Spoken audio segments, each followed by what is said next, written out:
Hello everyone, I Rashri Nagar, Assistant Professor in Biani Group of Colleges, welcomes you all on the behalf of GuruKPO.com. Today, I am going to deliver my lecture on chickenpox. So, हम chickenpox में हमारे ये several points हैं जिन्हें describe करेंगे जो कि है introduction, etiology, source of infection, infective material, period of infectivity, environmental factor, host factor, pathogenesis, their clinical features, management and prevention. तो सबसे पहले हम शुरू करते हैं इंट्रोडक्शन से। जैसा कि हम सब लोग जानते हैं चिकन पॉक्स एक एक्यूट डिजीज़ है जो कि वायरस से होती है, इसीलिए इसे वायरल डिजीज़ भी बोलते हैं। एक्यूट डिजीज़ का मतलब होता है जो तुरंत ही हो जाती है और कुछ समय पश्चात तुरंत ही चली जाती है। ये डिजीज़ का जो कॉजेटिव एजेंट है that is the वेरिसिला zoster virus. वेरिसिला zoster virus. और हम सब जानते हैं कि इस डिज़ीज़ में थोड़े से माइल्ड फीवर और उसके साथ में रेड रैशेज आते हैं। Next ethology. इथोलॉजी जब हम देखेंगे कि ये डिज़ीज़ हमारी वायरस से हो रही है तो कौन सी ऐसी डिज़ीज़, ये कौन सा ऐसा वायरस है जिस फैमिली से ये बिलोंग करती है। सो ये वायरस हमारा डीएनए वायरस फैमिली से बिलोंग करता है और herpes alpha simplex herpes alpha family से बिलोंग करेगा। हर्पीस फैमिली को जब हम देखेंगे तो उसमें हम 5 डिफरेंट टाइप के वायरसेस को इंक्लूड करते हैं, जिसमें नंबर 3 का जो वायरस है that is their herpes varicella zoster virus, जो कि मेनली रिस्पॉन्सिबल होता है चिकन पॉक्स के लिए। फिर हम देखेंगे कि जब हमारा वायरस हमारी बॉडी में एंटर करता है तो एज अ पैथोजन कंसीडर किया जाता है, हमारी बॉडी उसके अगेंस्ट काम करती है।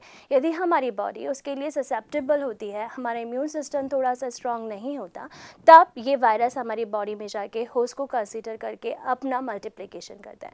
तब यदि फर्स्ट एक्सपोजर हो रहा है on the first exposure of this virus, तब हमारी बॉडी डर्मेटोट्रॉफिक इफेक्ट शो करती है।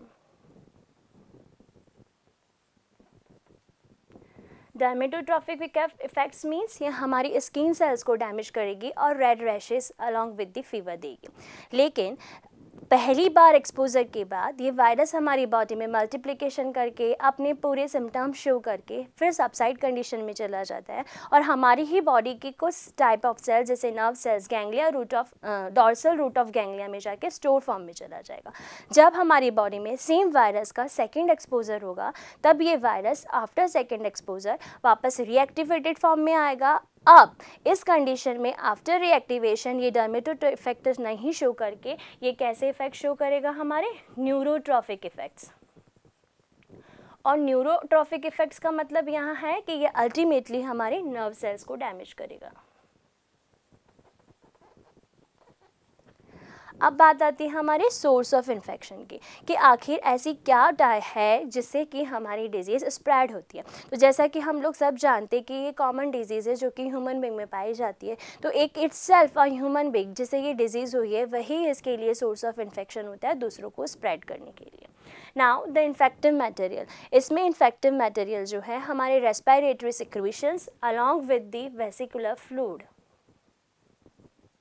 सारी हमारे respiratory secretions and vesicular fluid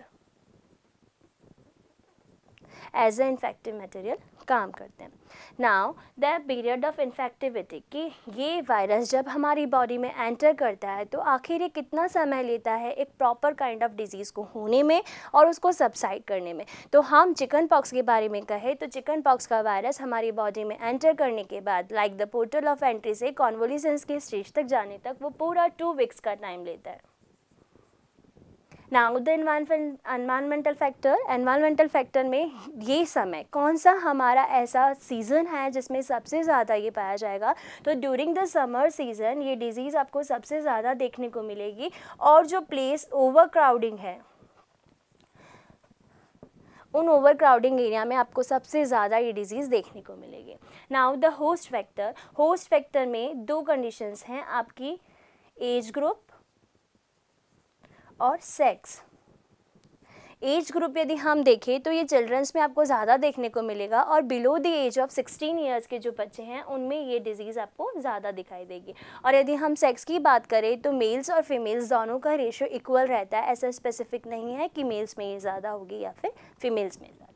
now हम पैथोजेनेसिस की तरफ चलते हैं। नाउ द पैथोजेनेसिस, यहाँ पैथोजेनेसिस का मतलब एक्चुअली पहले हमें समझना होगा। पैथोजेनेसिस का मतलब होता है जब कोई भी फॉरेन पार्टिकल लाइक जिसे हम पैथोजन बोल रहे हैं, चाहे वो वायरस हो, चाहे वो बैक्टीरिया हो, चाहे फंगस हो, वो हमारी बॉडी में एंटर किस पाथ से करता है, बॉडी के में जाने के बाद या एंटर करने के बाद वो क्या कन्फर्मेशनल चेंजेस खुद में करता है और हमारी बॉडी के सेल्स में करता है, क्या उसके बाद हमारी बॉडी उसके अगेंस्ट डिफेंस करती है, या वो जब हमारी बॉडी उसके अगेंस्ट डिफेंस नहीं कर पाती तो वो हमारी बॉडी में क्या इफेक्ट शो करता है। इस पूरे प्रोसेस को, इस पूरी एबिलिटी ऑफ द पैथोजन को हम पैथोजेनेसिस बोलते हैं। सो हम चिकन पॉक्स की जब बात करें तो जैसा कि हमने पहले पढ़ा कि चिकन पॉक्स के लिए जो इन्फेक्टिव मटेरियल होता है वो हमारे रेस्पिरेटरी सिक्रेशंस होते हैं और सोर्स ऑफ इन्फेक्शन क्या है, अल्टीमेटली द ह्यूमन बीइंग है। तो जो वायरस है वो हमारी बॉडी में एंटर भी हमारे रेस्पिरेटरी रूट के थ्रू ही एंटर करेगा, चाहे वो इनहेलिंग के थ्रू कर रहा हो, चाहे वो किसी सिक्रेशंस के थ्रू हमारी बॉडी में ड्रॉपलेट की फॉर्मेशन में जा रहा हो, तो सारा प्रोसेस इन रेस्पिरेटरी रूट के थ्रू ही जाएगा। तो चिकन पॉक्स का वायरस हमारी बॉडी में सबसे पहले रेस्पिरेटरी रूट के थ्रू हमारी बॉडी में एंटर करता है। रेस्पिरेटरी ट्रैक्ट के बाद में वो हमारी बॉडी के ब्लड सेल्स में एंटर करेगा। हमारे ब्लड में कम्प्लीटली एंटर होने के बाद वो अपना मल्टीप्लिकेशन रेट बढ़ाएगा, क्योंकि उसे होस्ट मिल गया है, तो वो ऑब्वियस ही बात है कि वायरस को होस्ट मिलते ही वो अपना रेप्लिकेशन स्टार्ट करते हैं। जैसे ही वो ब्लड सेल में एंटर करते हैं, अपना रेप्लिकेशन स्टार्ट करते हैं, एक सफिशिएंट अमाउंट में हमारा उसका नंबर इंक्रीज़ करते हैं। देन नंबर इंक्रीज़ करने के बाद वो अपने सेल हमारी बॉडी के स्किन सेल में एंटर करेंगे और जो उसका एपिडर्मिस वाला पार्ट है जहाँ एपिथेलियल सेल प्रेजेंट है उसको अपना टारगेट बनाएंगे। अब एपिथेलियल सेल में एंटर करने के बाद वो उसमें चेंजेस करना शुरू करेंगे, तो उसके चेंजेस के बाद जो हमें इफेक्ट हमारी बॉडी में दिखाई देते हैं उन्हें हम डर्मेटोट्रॉफिक इफेक्ट बोलते हैं, because dermatotrophic effect directly means the skin cells, the degeneration of the skin cells. तो हमारी बॉडी के एपिडर्मिस पार्ट में एंटर करने के बाद सबसे पहले वो हमारी सेल्स को बलून की तरह फुलाना शुरू करेंगे। लाइक जैसे हम बलून में एयर पास ऑन करते हैं तो वो बलून की तरह जैसे फूल जाती है, उसी तरह हमारी सेल भी जो होगी वो बलून की तरह फूल जाएगी। देन उसकी बलूइंग शेप होने के बाद में वो रेडनेस आना उसके ऊपर शुरू होगा। देन रेडनेस के बाद में उसमें हमारा जो बॉडी के अदर सेल का एक्स्ट्रा सेलुलर फ्लूइड है वो फिलअप होना शुरू होगा, जिसे हम वेसिकल बोलते हैं। उसके बाद फिलअप होने के बाद जो हमारा लिक्विड फ्लूइड था वो लिक्विड फ्लूइड धीरे धीरे बिकम्स टर्बिड होना शुरू करता है और उसे हम उस फ्लूइड को अब हम पस बोलते हैं। आफ्टर पस धीरे धीरे वो हमारा सबसाइड, वायरस की एक्टिविटी सबसाइड होना शुरू करती है, तो जो हमारे पॉस्चुलर पार्ट बने हैं वो उसके स्कैल्प के रूप में बनने लग जाते हैं और धीरे धीरे वो स्कैल्प हमारी बॉडी के स्किन से हटने लग जाता है। और इस समय जब हमारे मार्क्स या रैशेज वहाँ से हटते हैं तो हमें कोई भी पॉक मार्क नहीं रहते।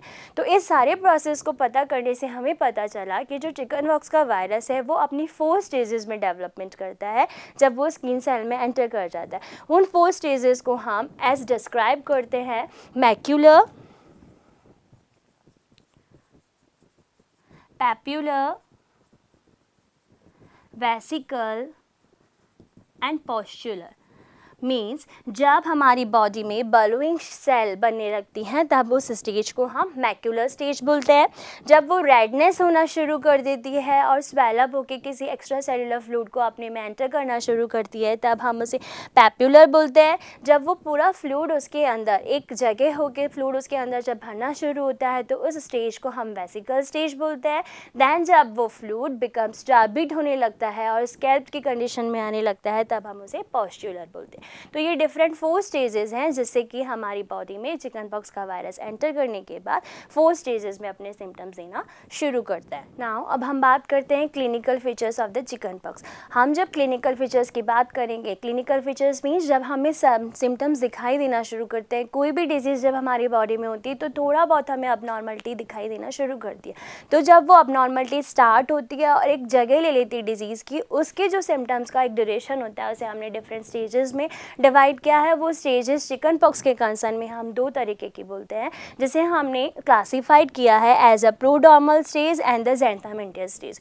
प्रोडॉर्मल स्टेज को हम प्री इरप्टिव फेज भी बोलते हैं। इस फेज में एक्चुअली होता क्या है, नॉर्मल सिम्टम्स हमें शो होते हैं, जैसे कि हम बात करें फीवर की, वॉमिटिंग की, नोजिया की, इन सब तरीके की चीज़ें हमें प्री इरप्टिव फेज में दिखाई देती है।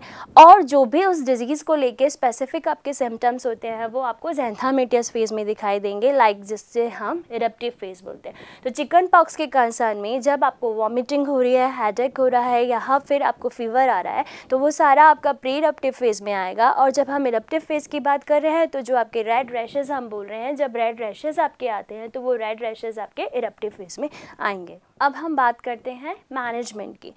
As per the review of literature ये पता चला है कि चिकन पॉक्स के लिए कोई अभी तक ऐसा प्रेस्क्राइब ड्रग नहीं है, सिर्फ हम इसे मैनेज कर सकते हैं। जैसे कि हमने उसके क्लिनिकल फीचर में पढ़ा कि हमें इसके जो इरप्टिव फेज़ और प्री इरप्टिव फेज़ होती है उसमें हमें फीवर आता है, बॉडी पेन होता है, वॉमिटिंग होती है, तो सिर्फ इन चीज़ों को हम सबसाइड करने के लिए ड्रग्स ले सकते हैं। उसके लिए हम 2 डिफरेंट टाइप के ड्रग्स जो डॉक्टर हमें प्रेस्क्राइब करता है उसे हमने कैटेगराइज किया है एज एंटीपायरेटिक एंड एनाल्जेसिक। जब हमें फीवर होता है तो हमें अच्छा नहीं लगता, तो उससे रिकवर होने के लिए डॉक्टर हमें एंटीपायरेटिक्स देते हैं जिसे बोलते हैं एंटी फीवर ड्रग्स। और दूसरा हमें एनाल्जेसिक देते हैं जब हमें बहुत ज़्यादा पेन होने लगता है रैशेज़ में, तो उस समय हमें उन पेन से रिलीफ दिलाने के लिए डॉक्टर्स हमें एनाल्जेसिक दिखते हैं। और sometimes due to the rashes हमें क्या होने लग जाता है, स्किन पे ईचिंग होने लग जाती है, बिकॉज जब स्कैल्स बन जाते हैं तब स्कैल्स रिमूव होना शुरू करते हैं, उस ड्यूरेशन में आपको ईचिंग होगी, तो उस ईचिंग से रिलीफ लेने के लिए डॉक्टर आपको सूदिंग एजेंट्स लिख देता है, सूदिंग ऑइंटमेंट्स लिख देता है। नाउ द प्रिवेंशन जब हम किसी भी डिजीज़ की बात कर रहे हैं तो प्रिवेंशन का एक अल्टीमेट जो आपका क्लू होता है that is by the immunization, जिसे हम वैक्सीनेशन भी बोलते हैं। अब जब इम्यूनाइजेशन को हम देखेंगे तो इम्यूनाइजेशन को हमने 2 कैटेगरी में डिवाइड किया, एज एक्टिव इम्यूनाइजेशन और पैसिव इम्यूनाइजेशन।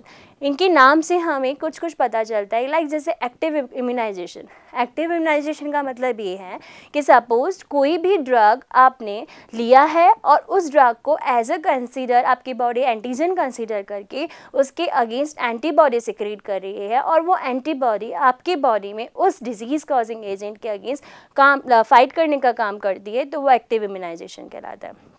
और पैसिव इम्यूनाइजेशन का मतलब यहाँ ये है कि सपोज टू बी मैं एक पर्सन हूँ जिसे ये डिज़ीज़ हुई है, तो उस डिज़ीज़ के अगेंस्ट मेरी बॉडी ने ऑब्वियसली एंटीबॉडीज़ बनाए होंगे, तो वो एंटीबॉडी जब कोई भी रिसर्चर या साइंटिस्ट मेरे सीरम में से आइसोलेट करेगा और उसे प्योरीफाई फॉर्म में लेकर as a vaccine other person के लिए यूज़ करेगा, तो वो पैसिव इम्यूनाइजेशन कहा जाता है।